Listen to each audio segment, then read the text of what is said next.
Wesley, as we approach Easter, why do you think Christianity is getting less popular as Islam is now the fastest growing religion in the world? Yeah, I think there are a few kind of sociological factors that we can look at with that. I don't necessarily think that Islam is growing because of conversions. I think that Islam is outpacing us in terms of birth rate and immigration. So if we look at traditionally Christianized countries, the birth rates are lower. People in the West are having less children. And in fact, if you look at kind of the statistics of Christian growth, I think we're actually seeing a movement to the global south of Christian conversions, where in places like Asia and Africa, you're seeing a growth of Christianity and religious observance in that sense.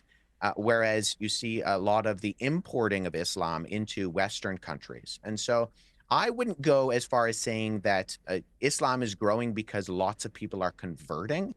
I would actually say that largely we're just being outbred in terms of the growth rates with people having children and the amount of people who are coming into places like the UK, the United States, Europe, and Canada that come from majority Muslim countries. But someone like the UK, for example, I mean, church going has been, pretty rapidly reducing, I'd say, in terms of the general population now for several decades. People just don't go to church like they used to.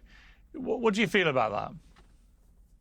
Yeah, I think that we saw a shift when it was much more culturally acceptable, whether you truly believed in, say, a convictional Christianity or not, in decades past. You would just go to church. That was definitely true here in Canada. We even had laws like the Lord's Day Act, which made it illegal to open a business on a Sunday.